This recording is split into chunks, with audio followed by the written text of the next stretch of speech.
Welcome to the bold analysis, ladies and gentlemen. A High Court judge has told the president that he must squash the victims' compensation panel that was formed, currently being chaired by Mutua. And according to the judge, it is not something that panel is not relevant. And instead, what is happening clothed as a committee to compensate the victims of the protests, it is simply undermining independent institutions. I want us to look at this latest update from the court. Kindly subscribe to our channel, click the notification bell, and like our videos. Thank you very much for supporting this podcast. Subscription is absolutely free. Thank you for subscribing. We are actually, by this December, we are celebrating 3 years of political analysis and 3 years of Bold Foundation, where, apart from political analysis, we've always come through to respond to different needs in the society. Our rapid response has been on building houses for those needy, and education, idea fees, and also medical appeals for members of the society that are stranded. And I want to say thank you very much. That sometimes most of you say, Kevin, I'm here because I love that. And thank you for responding. We have touched life. The 3 years of the Bold Foundation. The foundation started, the podcast started in 2022. Now, the High Court judge sitting in Kerugoya is saying that the victim compensation panel that the president formed is undermining independent institutions and has named the Kenya Human Rights Commission, which should have been the custodian of that mandate. And if the president is supposed to do it, then that is the independent institution that ought to have done it. This is a big blow to the president because I think and I feel that there was no intent to compensate anyone. But what was there is to appear to be concerned as someone who wants to compensate someone. And there was an intent because I remember some ODM fellows who are looking at the 10 points implementation of the 10 points agenda were actually attacking that judge, asking the judge why he decided not to allow the president to appoint that committee or not to allow that task force to continue working. You need to understand that this is part of the 10-point agenda. And it was something that was formed to appear like I'm doing something. Yes, I'm interested about it. But the technical know-how and the ambiguity that was in that commission, I want to tell you, that is why it can't take effect. Remember Faith Odhiambo, the LSK president, who was picked as a president, as a member of this panel, faced backlash from the Law Society of Kenya and had to dismiss herself from that panel.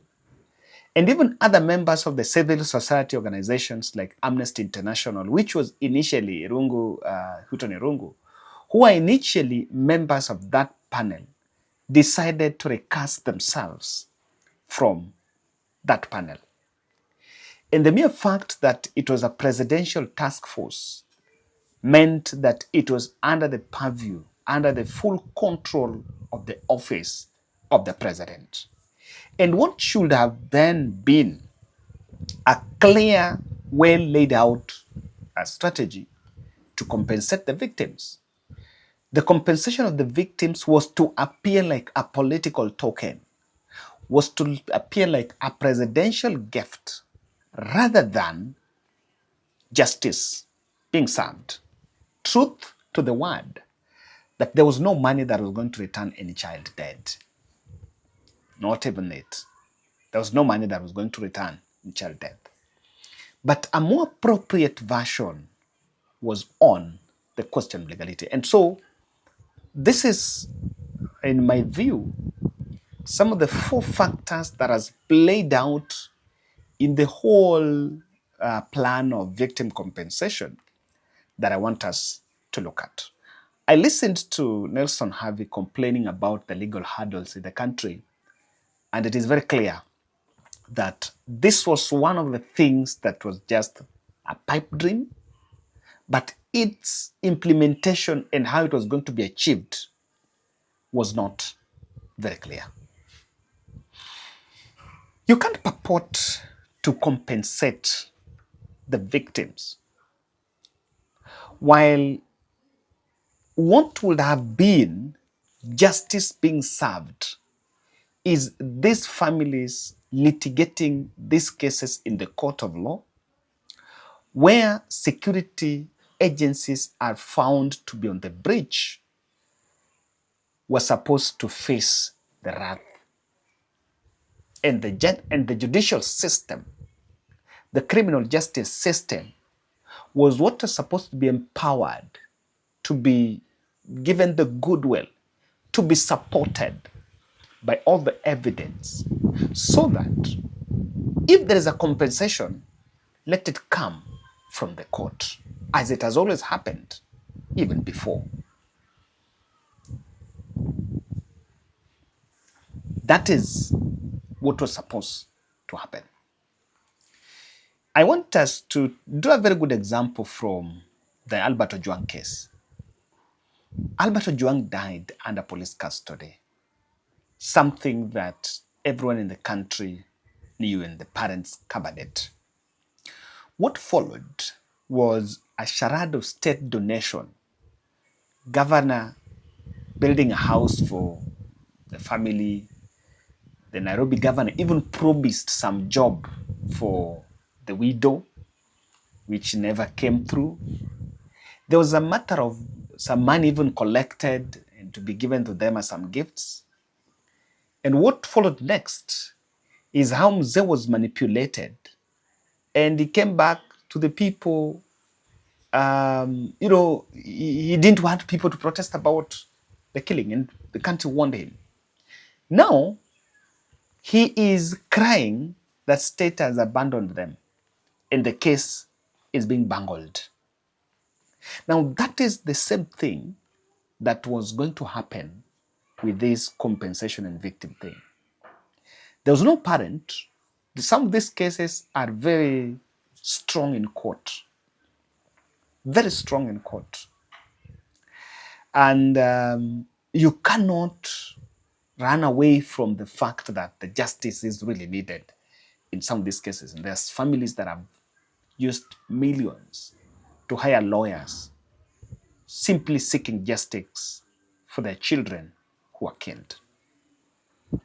So the litigation was going to be whitewashed. It was going to be suppressed by the state inducements. And what was crafted there?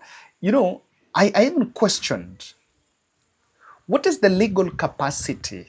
And I think that's something that even the judge is asking in his ruling. How will this family find out how much someone is supposed to be paid? How will that family, how will that panel sit down and decide now? Because so and so was shot by this and that. First, how do they pick? Ni nani aliuawa genuinely, ni wao aliuawa na state, nani aliuawa na hii? The only body that can determine that so and so body was collected at place X and it was shot by police and it was state blood, this and that, the only body or the only process that can produce that is the criminal justice system. But I think the president didn't want this thing to go the court way. And number two, he also knew that it is very rigorous and serious state players are going to be implicated if such a case, if the cases were going to continue. But a more appropriate reason why this was formed is to silence those who are talking about watu waliuawa. Watu waliuawa. And I strongly believe that in this country, we needed to communicate it very clear. We needed to get it right so that never again it will happen. Just a year later, Tanzania went to an election. They faced the same thing, and you can see the way they're struggling. You know, the state bloggers, they are trying to explain what happened and what did not happen. You can read between the lips how they are trying to lie and make corners about it. And in my view, this is what needs to be done. I agree with the judge that panel, some people don't need to sit somewhere, panel deciding on how much person X should be given, person Y should be given. Even how that money is going to be released. It's not clear. Unless we want to give some people tokens. And we were waiting for how much are we going to give the families and how are we going to determine how much we need to give those families. This is it. There are cases that are active in court. Their parents still seeking post-mortem results that were done by government pathologists. Those cases that are active in court, the cases that are still being pursued in court, they are the ones that should be fast-tracked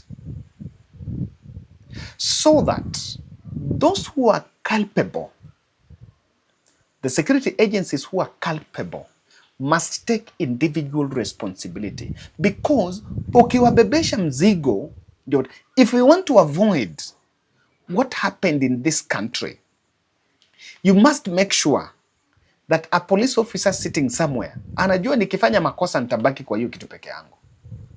That is the best thing. Making this compensation is not going to change it. If we want to avoid because this is it. In terms of people disagreeing with decisions or things that the state has done, that is not something that can end. The masses will not really agree with everything. So the point of people not agreeing is there. However, the decorum, the decency is both ways. As we demand the decency from the members of public, which that has been done, that has to be done by the right messaging, we actually demand the same. Equally, that is important for those who are also there on the side of the security agencies. So those are the cases you fast track. But this bunch of panels sitting somewhere deciding is not going to work. That is not it. It is not completely going to work.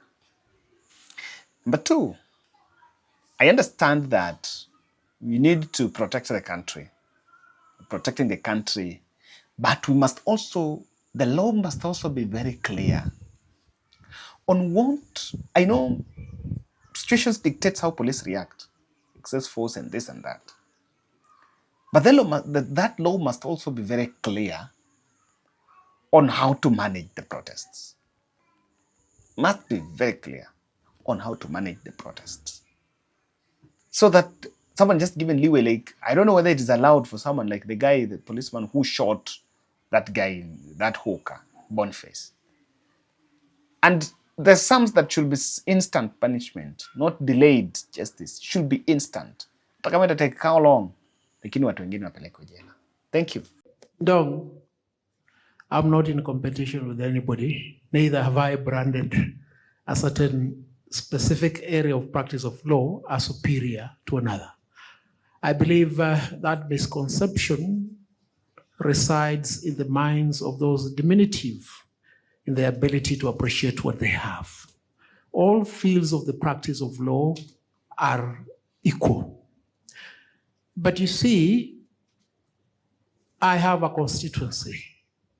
I meet many parents and students who tell me, I want to be a lawyer just like you. I don't know whether I'm a good lawyer.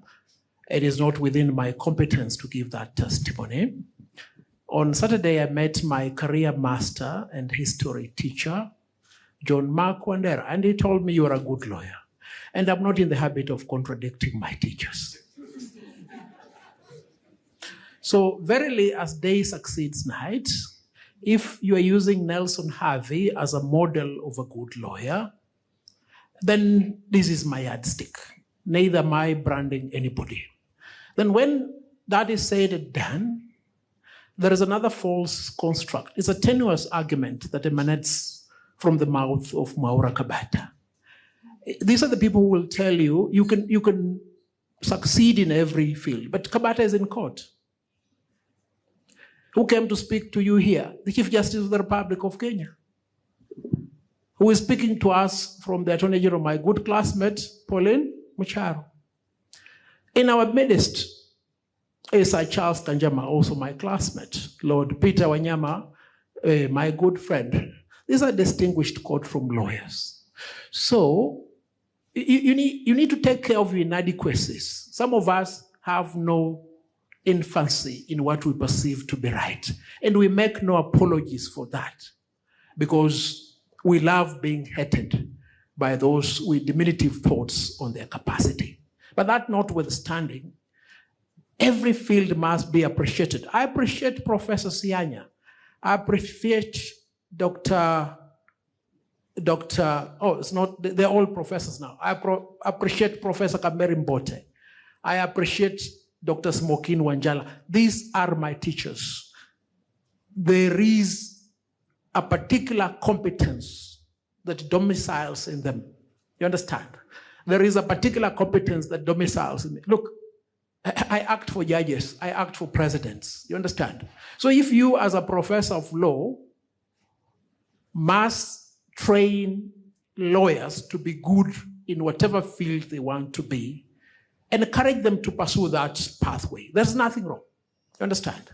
And in this field, there are sufficient twigs for everybody to patch. And if for whatever reason you have a bigger wingspan, like a kite or an eagle, then you will find an appropriate branch for you. But what is key and what must be emphasized, the training of lawyers must have as an end goal entrepreneurship. I meet lawyers and advocates who cannot even understand the factors of production. If you cannot understand the factors of production, and I believe Elisha Ngoya, you're here, which we were taught at class 6 and 7, then you have no business being a lawyer. Because at the tail end of this discourse, your wife, your daughter, and your son will tell you, Dad or Mom, I need money for shopping. So the accumulation of the knowledge, if it does not transcend to income, the end result of production, then it's useless. It is as simple as that. Thank you so much.